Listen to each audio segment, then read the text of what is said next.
มา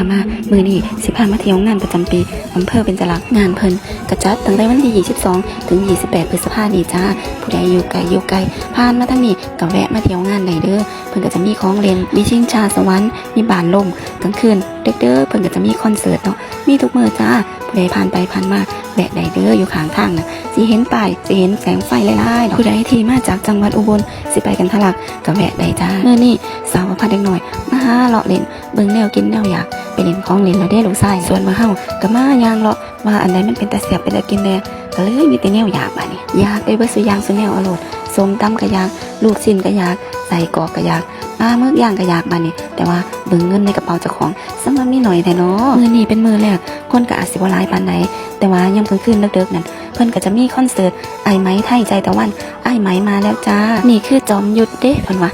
บัตรราคา120 บาทจ้ามื้อนี้เป็นทรงกี่ข้านบ่ค่อยอยากมาปานใดให้เพิ่นมาเบิ่งซะอันไอ้ไหมส่วนมาเช้านั้นก็สิท้ามาพุ่นละวันที่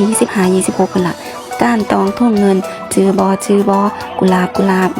แล้วก็จะมาอันเอ่ยเวียงนฤมลวันที่26นี่มาเด้งดึงผู้ใดอันผ่านไปผ่านมาผู้ใดอยากมาเที่ยวมาเบิ่งคอนเสิร์ตก็มาได้เด้อจ้ามาหาสาวอยู่พี่สิพาไปยาวหน้าห้างคักๆเบิ่งคอนเสิร์ตเอ่ยเวียงนฤมลนี่ห่างมาหลายเทื่อแล้วเด้ห่างว่าสิไปเบิ่งอยู่หม่องนั้นหม่องนี้แต่ว่าก็บ่ได้ไปเบิ่งจักเทื่อนี่ล่ะวันที่26นี่ล่ะไผก็ห้ามบ่ได้ฝนอย่าตกเด้อฝนอย่ามาเด้อสิไปเด้งดึงอยู่หน้าห้างพุ่นละจ้าวันที่26บอกกันเด้อเอ่ยเวียงนฤมลจ้าตามหาอ้ายทั่วงานก็บ่เห็นอ้วนน่ะส่องไว้มาหาเลาะเบิ่งแนวกินแนวอยากมาดิอันนี้ก็เป็นตำส้มโอ้ยอยากกินตำทะเลเด้เนาะไอ้มื้อมากันดีนะครับเดี๋ยวมาใหม่นะคะพรุ่งนี้วันนี้มาเซิร์ฟอยู่ค่ะช่องคนสวนหลังบ้านค่ะ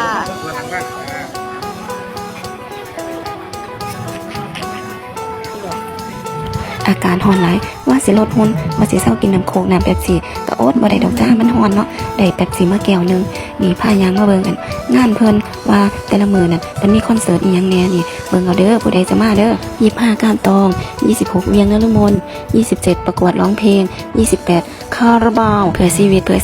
คาราบาวเต็มวงมาผู้ใดมักเพื่อชีวิตมาเด้อมาหลายๆเด้อเฮาก็ย่างเลาะจนเมื่อยแล้วทางนี้ลูกชายก็ยังเล่นของเล่นบ่ทันแล้วอยู่เพิ่นน่ะเป็นขี่ม้าม่วนค่ะขนาดเลยเอารอบสุดท้ายแล้ว3 ทุ่มแล้วแม่ก็จะพากลับแล้วเด้อลูกหลานพรุ่งนี้พาหนูมาเองนะแม่เพิ่นว่า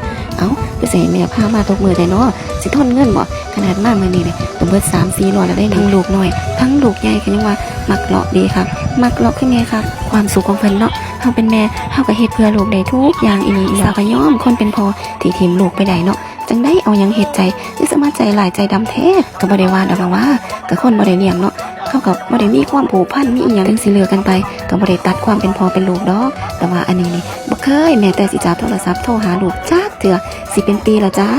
สร้างแม่มันเถาะว่าแต่เฮานี่ใช้ชีวิตกับลูกให้มีความสุขกับเป็นพ่อไผสิเป็นจังไดก็แล้วแต่เพิ่นเนาะบ่แล้วก็พากันมาเที่ยวหลายๆเด้อ22ถึง28พฤษภาคมนี้จ้ามีคอนเสิร์ตมีแนวกินแนวอยากอาหารหลายอย่างหลายแนวนี่สาวก็หิวมาลุงตุงนังกลับบ้านแล้วจ้า